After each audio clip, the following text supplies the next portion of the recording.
आज हम लोग एसएम का चैप्टर 6 फंक्शनल लेवल स्ट्रेटजीज़ को देखेंगे, इसको रीड करेंगे। इसमें बहुत सारे सब टॉपिक्स हैं, जैसे marketing strategy, financial strategy, production या फिर operational strategy, human resource strategy, research and development, logistic strategy and SCM.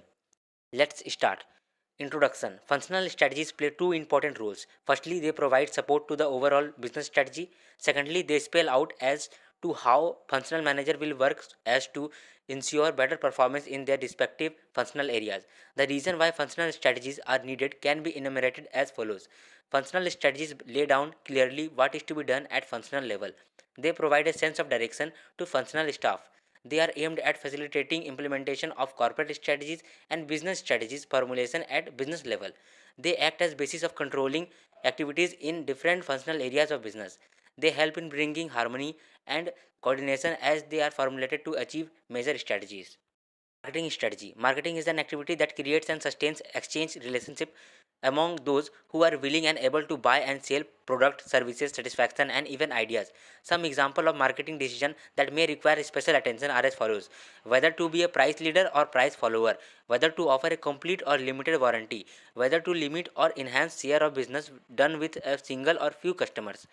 Now, marketing. It is a process of analyzing market opportunities, selecting target markets, developing marketing mix, and managing marketing effort. Marketing plays an important role in carrying out following activities or objectives.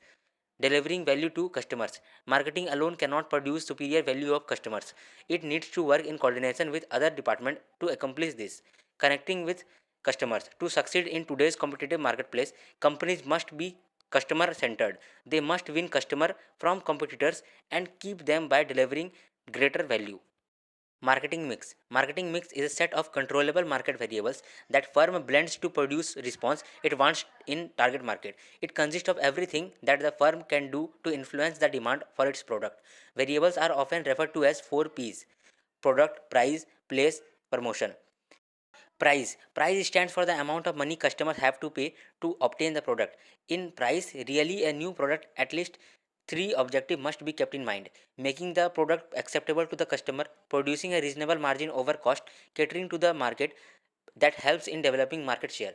For a new product, an organization may either choose to skim or penetrate the market. Prices are set at a very high level. Penetration firm keeps a tempting low prices for a new product which itself is selling point. Now, product stands for the combination of goods and service that company offers to the target market. Product and market are infinitely dynamic, and an organization has to capture such dynamics through a set of policies and strategies. Product can be differentiated on the basis of shape, size, color, packaging, brand name, after sales service, and so on. Customers tend to develop strong brand loyalty for a particular product over a period of time. Place stands for company activities that make a product available to target customers. One of the most basic marketing decisions is choosing the most appropriate marketing channel. The distribution policies of the company are important determinants of the function of the marketing. Decision to utilize particular marketing channels set pattern of operation of sales force. Now, promotion stands for activities that communicate merits of product and persuade target consumers to buy it. Modern marketing is highly promotional oriented. There are at least four major promotional methods or tools: personal selling, advertising, publicity, and sales promotion. Promotions are briefly explained as follows. Question can be asked like: distinguish between publicity and sales promotion. Personal selling. In personal selling, oral communication is made with potential buyers of a product with intention of making a sale. Advertising. Advertising is a non-personal, highly flexible and dynamic promotional method. Media for advertising are several such as pamphlet, brochures, etc. Publicity. Publicity is a non-personal form of promotion similar to advertising. However, no payment are made to the media as in case of advertising. Publicity is a personal form of operation. Now, sales promotion. Sales promotion is an omnibus term that includes all activities that are undertaken to promote business but are not specifically included under personal selling, advertisement, and publicity. Expanded marketing mix. Growth of services has its own share for inclusion of newer elements in marketing. A few P's included later are as follows: people, process, physical evidence. People, all human actors who play a part in delivery of market offering and thus influence buyers' perception. Process, actual procedures, mechanism and flow of activities by which a product or service is delivered. Physical evidence, environment in which the market offering is delivered and where the firm and customer interact. Formulation of marketing strategy. Marketing analysis. It involves a complete analysis of company situation. Marketing has three components as planning, implementation, and control. Areas to be analyzed in the environment normally include forces close to the company such as its ability to serve customers, broader forces such as demographic or economic forces. A detailed plan is needed for each business, product, or brand. The current market situation is a section of marketing plan that describes the target market and the company's position in it. Important section includes a market description, a product reviews, analysis of competition, a section of distribution. Strategic marketing techniques. Social marketing. Design, implementation, and control of programs seeking to increase the acceptability of a social ideas. Augmented marketing. Provision of additional customer services and benefits built around core and actual product that relate to introduction of high-tech services. Direct marketing. Marketing through various advertising media that interact directly with customers, generally calling for consumers to make a direct response. Relationship marketing. Process of creating, maintaining, and enhancing strong value-laden relationship with customers and other stakeholders. Services marketing. It is applying the concept, tools, and techniques of marketing to services. Now, person marketing. Person marketing consists of activities undertaken to create, maintain, or change attitudes and behavior towards particular person. Organization marketing. It consists of activities undertaken to create, maintain, or change attitudes and behavior of target audiences towards an organization. Place marketing. It involves activities undertaken to create, maintain, or change attitudes and behavior towards particular places. Enlightened marketing. It is a marketing philosophy holding that a company's marketing should support the best long run performance of marketing system. Differential marketing. It is a market coverage strategy in which a firm decides to target special market segments and design separate offer for each. Synchronized marketing. It is used to find ways to alter pattern of demand through flexible pricing, promotion, and other incentives. Concentrated marketing. It is a market coverage strategy in which a firm goes after a large share of one or few submarkets. Demarketing. It includes marketing strategy to reduce demand temporarily or permanently. Now, financial strategy. Question can be asked: what do you mean by financial strategy of an organization? How the worth of a business is evaluated? Financial strategies of an organization are related to several areas of financial management considered central to strategy implementation. Strategists need to formulate strategy in these areas so that they are implemented. Some example of decisions that may require financial and accounting policies are to raise capital with short-term debt, preference stock, etc., to lease or buy fixed asset, to appropriate dividend payout ratio, to extend the time of accounts receivable. Now, acquiring capital to implement strategies, sources of fund.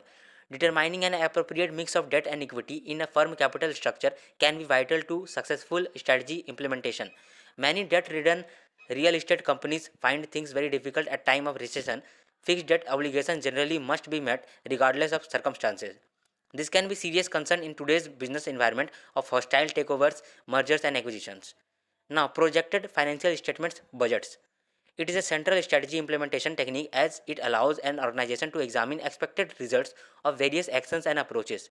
A pro forma income statement and balance sheet allow an organization to compute projected financial ratios under various strategy implementation scenarios. When compared to prior years and to industry averages, financial ratios provide valuable insight into feasibility of various strategy implementation approaches. Financial budget is also a document that details how fund will be obtained and spent for a specific period of time. Now, utilization of fund. Plan and policy for the usage of fund deal with investment or asset mix decision. Usage of fund is important since it relates to efficiency and effectiveness of resource utilization in the process of strategy implementation. It basically deals with decision related to systematic aspect of financial management. Organizations that implement strategy of stability, growth, or retrenchment escape the rigors of proper management of funds. Now, evaluating the worth of a business. Evaluating the worth of a business is central to strategy implementation because integrative, intensive, and diversification strategies are often implemented by acquiring other firms. Now, various approaches for determining a business worth can be grouped into three main approaches. Question can be asked: give various methods for evaluating the worth of business.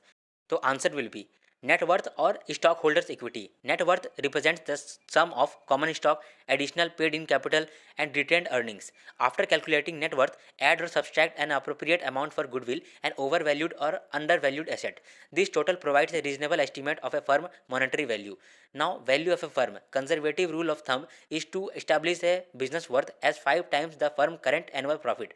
A 5-year average profit level could also be used.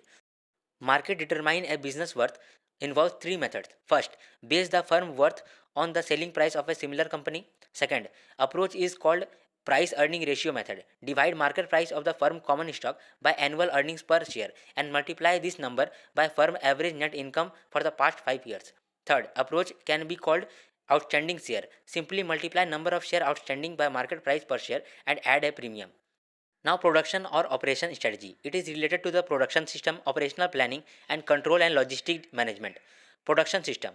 Strategy implementation would have to take into account production system factors as they involve decisions which are in long-term nature and influence not only operations capability of an organization but also its ability to implement strategies and achieve objectives. Now, production, operations, planning and control. Aim of it is to see how efficiently resources are utilized and in what manner day-to-day operation can be managed in light of long-term objective. Operations planning and control provides an example of organizational activity that is aimed at translating the objective into reality. Here, quality is a consideration not only at the inspection stage but is built into design itself. Logistic management. It ensures that the right materials are available at the right place at the right time of the right quality and at the right cost. Organizations try to keep the cost of transporting material as low as possible consistent with safe and reliable delivery. Improvement in logistics can result in saving in cost of doing business. These savings can also reveal in the profit of the company. For a business enterprise, effective logistic strategy will involve raising and finding solution to the following question. Which sources of raw material and components are available? How many manufacturing locations are there? What is the nature of distribution facilities? Should the business firm own the transport vehicles? Now, some example of how logistics can help a business are as follows. Cost savings, reduced inventory, improved delivery time, customer satisfaction, competitive advantage.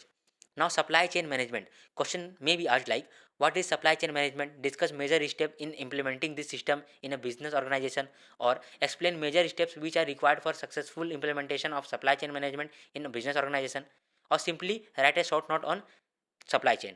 Supply chain involve all the activities like sourcing and procurement of material, conversion and logistic. Technological changes and reduction in information communication. Cost with increase in its speed has led to changes in coordination among members of supply chain network. Supply chain management is defined as process of planning, implementing and controlling supply chain operations.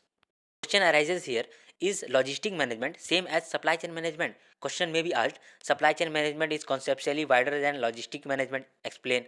Logistic management is an extension of supply chain management, or distinguish between logistic management and supply chain management. Let's see. Supply chain management is an extension of logistic management. However, there is a difference between two. Logistic activities typically include management of inbound and outbound goods, transportation, warehousing, handling of materials, fulfillment of orders, inventory management, supply demand planning. Supply chain management includes more aspects apart from logistics. Now, implementing supply chain management system. A successful implementation of supply management system requires a change from managing individual functions to integrating activities into key supply chain processes. It involves collaborative work between buyers and suppliers, joint product development, common system and shared information. Now, implementing and successfully running supply chain management system will involve product development. Right from the start, partner will have knowledge of all the involving partners will help in shortening life cycles. Procurement requires careful resource planning, quality issues, identifying resources, negotiations, order placement, inbound transportation and storage. Manufacturing. Flexible manufacturing process must be in place to respond to market changes. Physical distribution. Delivery of final product and availability of product at right place at right time is important for each channel participants. Outsourcing. Outsourcing is not limited to the procurement of materials and components, but also outsourcing of services. Services. Organization through interfaces with the company's production and distribution operations develop customer relationship as to satisfy them. Performance measurement. Performance is measured in different parameters such as cost, productivity, and quality. Research and development strategy. Question may be asked like, how would you argue that research and development personnel are important for effectively strategy implementation? So the individual are charged with developing new product and improving old product in a way that will allow effective strategy implementation. Level of management support for research and development is often constrained by resource availability. Technological improvement that affect consumer and industrial product and services shorten product life cycles. Now, research and development policies can enhance strategy implementation efforts to emphasize product and process improvements, stress basic or applied research, be leaders or followers in research and development, develop robotics or manual type processes, spend a high, average, or low amount of money on research and development. There are at least three major research and development approaches for implementing strategies. First strategy is to be the first firm to market new technological product. This is glamorous and exciting strategy but also a dangerous one. Second research and development approach is to be innovative imitator of successful product, thus minimizing the risk and cost of startup. Third research and development strategy is to be a low cost producer by mass producing products. Now, there are at least three major research and development approaches for implementing strategies. Number one, if the rate of technical progress is slow, rate of market growth is moderate, and there bear significant barriers to possible new entrants, then in-house research and development is the preferred solution. Number two, if technology is changing rapidly and the market is growing slowly, then a major effort in research and development may be very risky because it may lead to development of an ultimately obsolete technology. Number three, if technology is changing slowly but the market is growing quickly, prescribed approach is to obtain research and development expertise on an exclusive or non-exclusive basis from an outside firm. Number 4. If both technical progress and market growth are fast, research and development expertise should be obtained through acquisition of a well-established firm in the industry. Human resource strategy. Role of human resource in strategic management. Strategic responsibility of human resource manager include assessing the staffing needs and cost for alternative strategies proposed during strategy formulation and developing a staffing plan for effectively implementing strategies. A well-designed strategic management system can fail if insufficient attention is given to human resource dimension. Human resources problems that arises when business implements strategy can usually be traced to one of three causes: disruption of social and political structures, failure to match individuals' aptitude with implementation tasks, and inadequate top management support for implementation activities. Now, achieving competitive advantage. Human resource management, the strategist try to achieve a competitive advantage for his organization. A competitive advantage may be in form of low cost relationship in industry or being unique in an industry along dimensions that are widely valued by customers in particular and society at large. Now, following points should be kept in mind.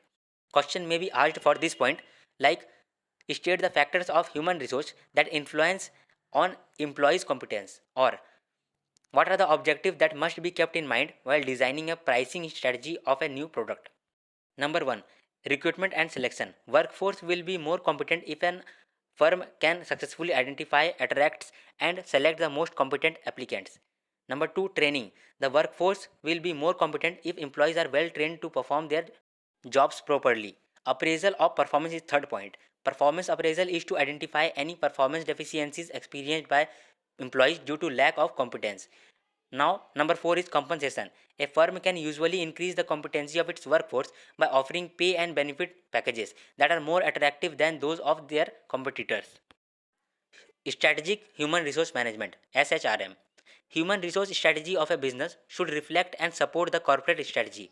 This implies selecting the best available personnel, ensuring a fit between employee and the job, and retaining, motivating, and empowering employees to perform well in direction.